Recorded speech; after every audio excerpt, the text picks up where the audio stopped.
Continuing the news series of the Preparedness podcast, my name is Rob Hannes, and I'll be your host. I'd like to say welcome to all the new listeners, and welcome back to those who have been listening for a while. We're going to talk about urban packs today, but before we go on to that, I want to get a few housekeeping and announcements out of the way. I've talked to my wife, and she has agreed to come on the podcast with me. We're going to do a show on getting your spouse interested in preparedness. My wife, Amy, is not really a prepper. She wasn't a prepper when I met her, but she is very supportive of our preparedness efforts. One of the more common questions I get is basically something along the lines of, how did you get your wife to be involved in prepping? A lot of people out there, their spouses have no interest in this whatsoever. So we thought we'd tackle this. If you have any questions or topics that you'd like us to try to answer, please go ahead and send it to me at rob@prepcast.info. And if you could remember to put spouse show in the subject line, that would help me know which emails are for which show. For those of you that sign up for the newsletter, thank you. You should have received your first tip. And actually, by the time you hear this podcast, you should have received your second tip. They are scheduled to go out 1 week, every week. So basically, when you sign up, you should get a tip, and then you'll get one every week after that. For those of you who are signing up, not the early birds, but the people who are maybe in the last few days and possibly after this podcast, I'd be really interested in knowing how long it takes for you to get the first tip, because I've got it set up so that basically when you sign up, you should get it right away, and I would like to just make sure that that's working. I'm going to ask you all to do me a favor. If you could help me spread the word that the podcast is back, or if you know somebody who might be interested in the podcast, please let them know. Don't just assume that they know. And the reason I'm bringing this up is I've got a couple emails from people who were podcast listeners. They were listening to the show before, and they asked me, when you were starting the new podcast? And I'm like, they're already out. I've already done 2. And so I started thinking that, well, perhaps, not everybody knows to check and see if they're new out there. So if you know somebody, or if you're in a group or whatever, spread the word. Let people know that we're back, and we're giving out some great information. Speaking of which, if you got some time, if you could drop me a line, or either through the website or the email or forum or someplace, just let me know what you think of the quality of the podcast as far as the sound quality, the content quality.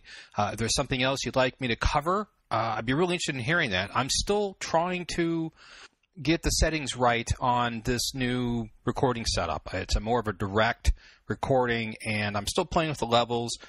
Not quite exactly the way I want it. I mean, I think it's better than like the stuff that I was doing in the truck, but I know that sometimes I'm peaking and overloading the microphone. So I apologize while I get this straightened out.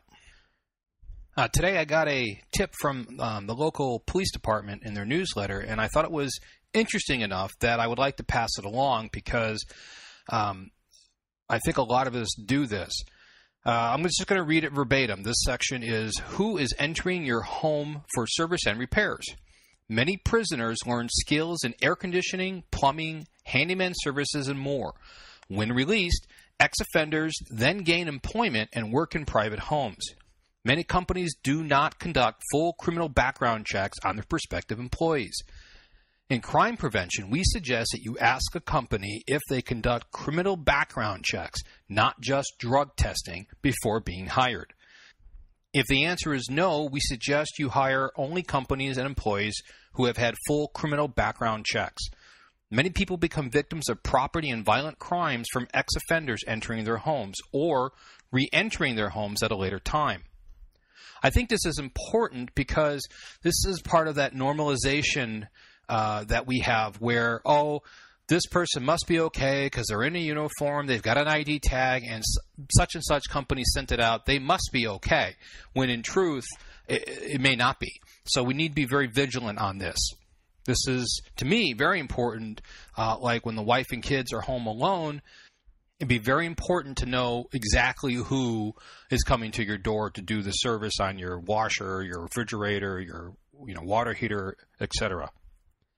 And the last thing I want to cover is to ask you to please follow us on Twitter at Prepcast and like us on Facebook at Preparedness Podcast.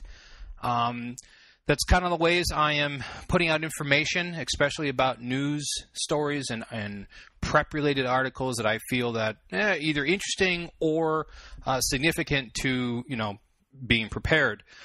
A lot of times I may put them on the blog, but I'm going to post them through Twitter. That's how you're going to get an announcement, but basically, here's an article that you may be interested in. They may go to the site, or they may just be directly a link to wherever it is. So that's a good way for you to stay involved in what's going on and stuff. And if you have listened to previous podcasts, you know that I consume a lot of data from a lot of different places, and when I come across something, I usually just shoot it out. Okay, so let's get on with the topic for this podcast. I'm calling it the Urban EDC Pack, or what to carry in a urban-suburban area. Now, EDC stands for everyday carry, and it typically refers to items that you carry on your person every day. These would be the things basically in your pockets that are always on your person. As preppers and survivalists, typically you're going to find that most of us have some sort of EDC kit that we carry with us.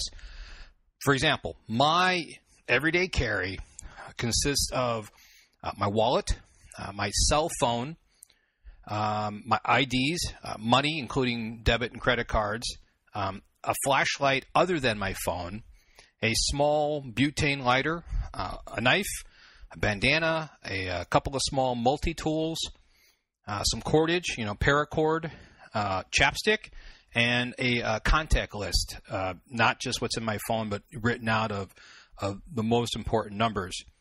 Now, if I'm going to be headed out like camping or hiking or exploring, I will add a watch and a handgun with some extra ammo. Now, typically, I do carry a gun with me most of the time. It's just not on my belt. But when I do go out to the field, then I move it to my belt so I have it close with me all the time. Your everyday carry kit may be vastly different depending on where you live, what kind of job you have. If you work at home, you may not have a lot of opportunity to go out, and it's not as important to be as prepared as somebody who maybe, commutes up to an hour a day. And it also depends on your mindset. Depends on what you're trying to accomplish with your EDC stuff. You might be somebody who, if you're a park ranger or a photographer, a wildlife photographer, I imagine that your kit would be vastly different than, say, somebody who rides a bike to and from work, as opposed to somebody who, commutes 10 minutes to work. All right, so this topic goes one step further than the personal everyday carry stuff by extending it to a small pack that you carry with you everywhere. Now, it's not intended to be a get-home bag. That would be much larger. This is basically for what I call most likely events beyond every day. For example, a power outage at work, or some sort of vehicle trouble where you have to walk, or you're stuck in the rain, or something like that. It's stuff that's outside of the ordinary everyday occurrences. Okay, before we get into the type of stuff you may want to carry in your urban pack, let's go over the pack itself. The first thing that this pack should do, it should blend in with all the other common packs. You don't want it to stand out as containing cool stuff that people may want to steal. You don't want to attract the attention from either side, from either potential looters and thieves or law enforcement. You want to be as neutral as possible. It should be uncool. It should be plain. I know it's not sexy to have a, plain Jane backpack, but this is actually part of the gray man principle where you don't attract attention to yourself. In most cases, this will be a common school book backpack.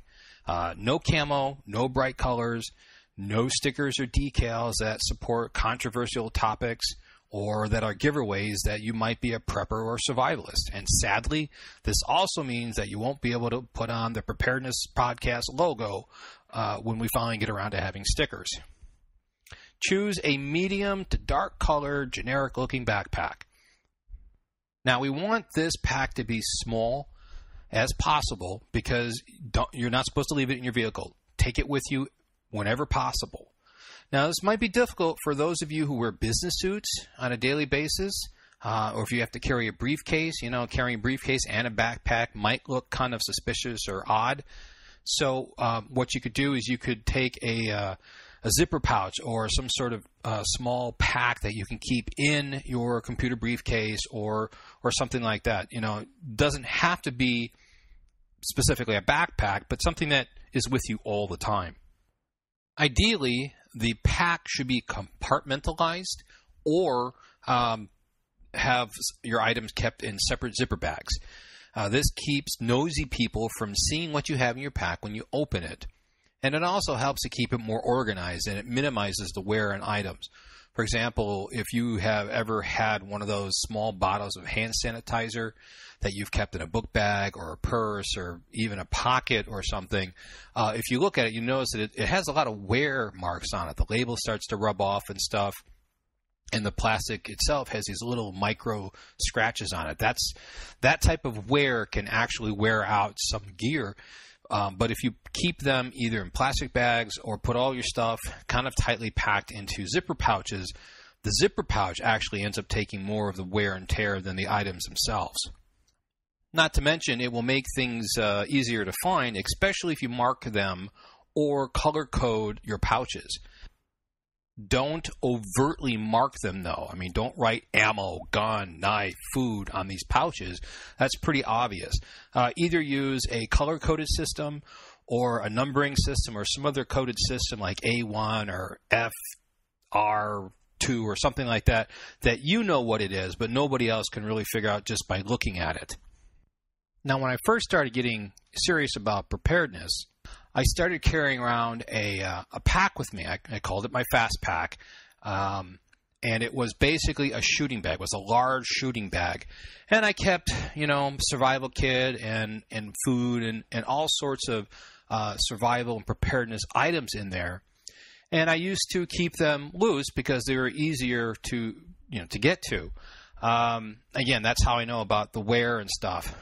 What I found, though, is that I didn't like opening this bag if there was anybody around, because as soon as I opened it, you could see in there. And if I was carrying a handgun or ammo or something else that might be controversial, like a big knife or whatever that people kind of get kind of funny about, I didn't like that.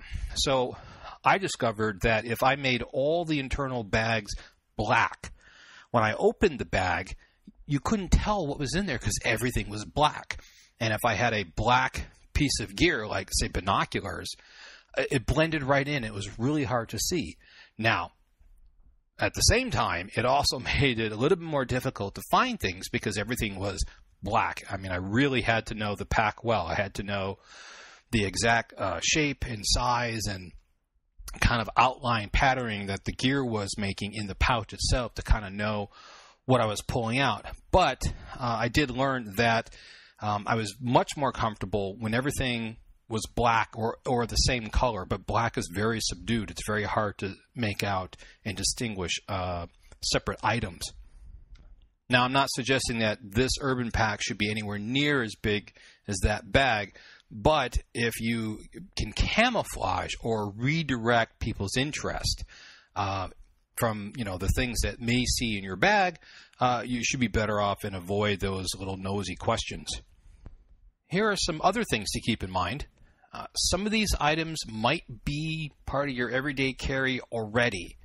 If they are, you can either exclude them or keep them as backups to what you carry on your person.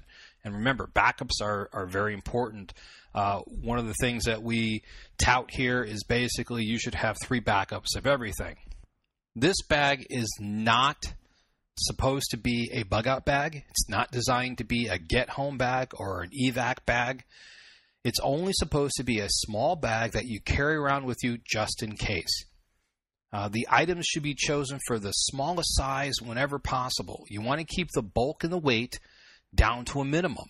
Otherwise, you're just not going to carry it with you. If it weighs 20 pounds, you're going to be like, yeah, I got a really cool bag here, but it's a little bit heavy. I'm just going to go ahead and leave it in the car while I go get a pizza with some buddies. No, you want to take it with you. It needs to be unobtrusive in your lifestyle as possible. You should get into the habit of reviewing your pack every month or so and restocking or refilling the items as needed. Now, again, you should only have, say, 1 or 2 doses or applications of something, sunscreen, lip balm, over-the-counter medicines, or something like that. You don't need to have a bottle of 500 Tylenol tablets. You only need to have a couple doses. Okay, and this isn't a wilderness survival kit. It's an urban kit. So you don't need to worry about having signal mirrors or tenting material or large chopping knives or any other things that you would want if you were stuck in the wilderness.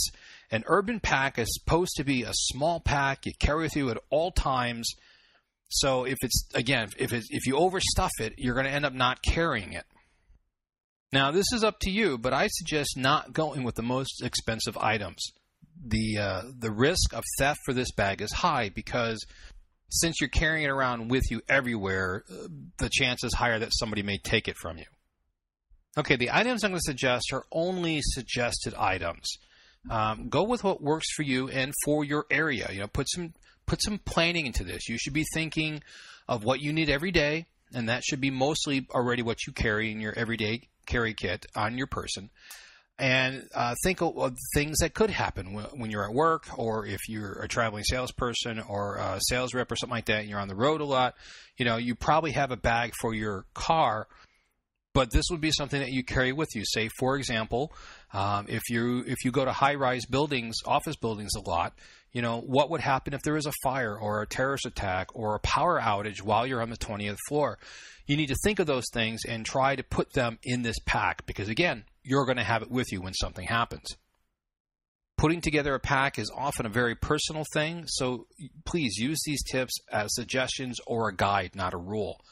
I'm very big at thinking lists and guides and the stuff that I give you, the information I put out, because no matter how many times I make a list, no matter how long I make a list, no matter I could work on a list for years and years and years, like I've done with the preparedness capability checklist. And there's still things on there that I go through and I'm like, I can't believe I forgot scissors or something like that. So these are just suggestions, and please make sure that the pack you build is going to be a pack that's useful for you. A couple more points before we actually get to the suggested items. I consider that there are basically 2 types of gear that go in these packs. One is the stuff that you need daily or almost every day, and those items that you only need occasionally or maybe in just an emergency. Also, very important, please know your local laws about everything you're going to carry in this bag.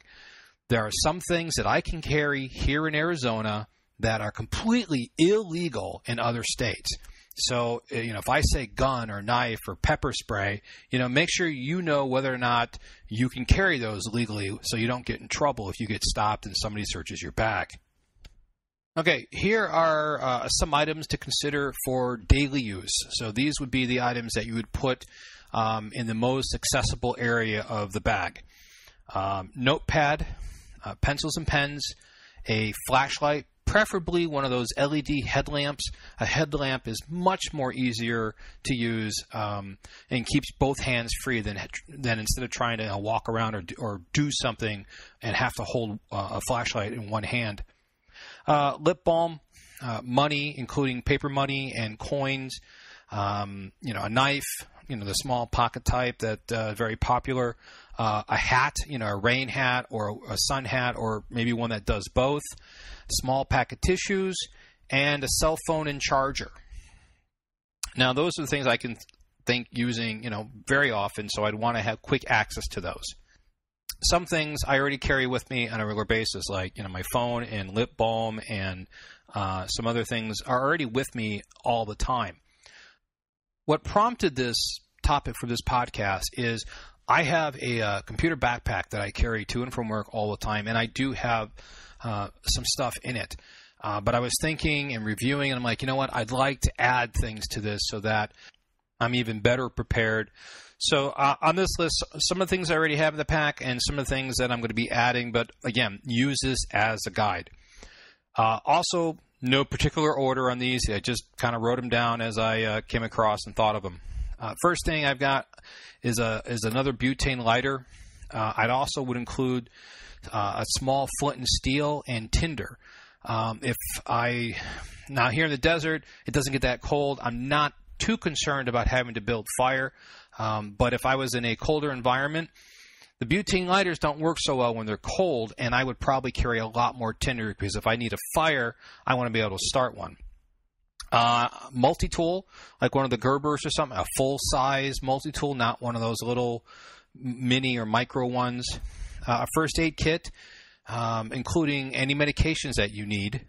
Over-the-counter medications, a few doses for pain or allergy or even diarrhea. If you're stressed out trying to get home for whatever reason, the last thing you want to do is have to deal with diarrhea.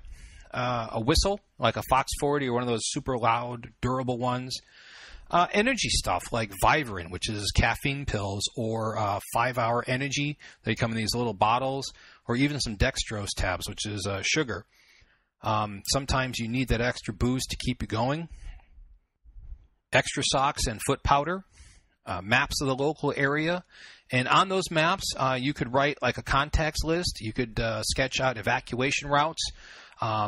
Put on notes in the borders or the legends area. So maybe even on the back of the map, any sort of information that you might need to evacuate the area, or safe houses or friends' houses, or anything like that. Go ahead and fill that up with information.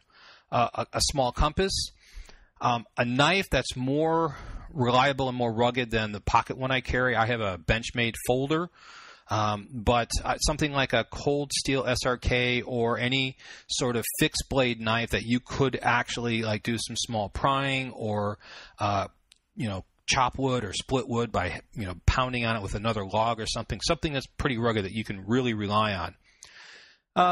Salt, pepper, and a little bit of hot sauce can be quite useful.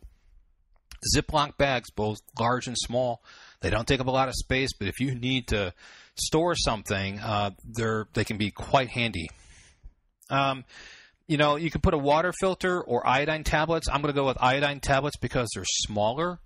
And I'm not, again, this isn't a bug-out bag. This is just a just-in-case bag. So if I need to purify water, 50 tablets of that typical size of the iodine tablets, that's 50 quarts.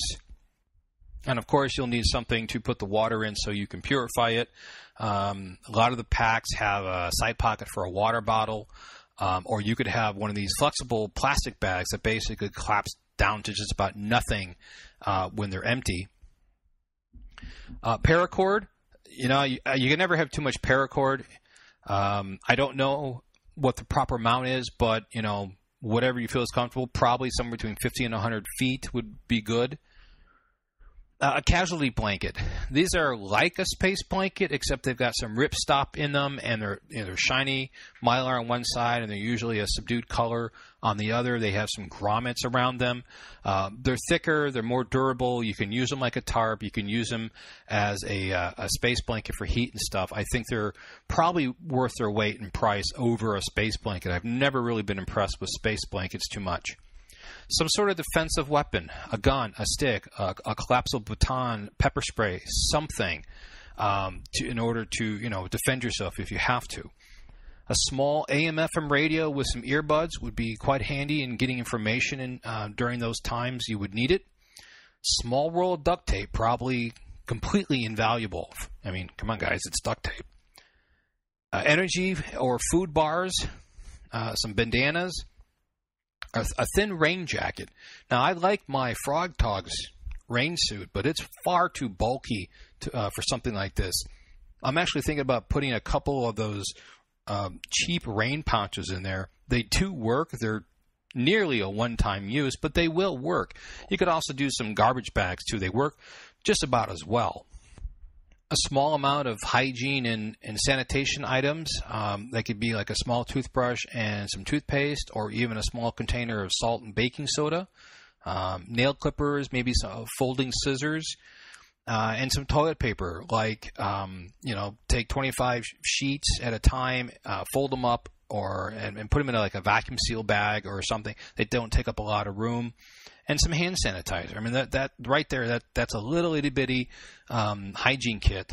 Sunblock, that's pretty important down here in the Southwest. It may not be important where you are, but you would be hard pressed to actually have to walk any length of time out here in the summer. An extra battery or an external battery pack for your cell phone.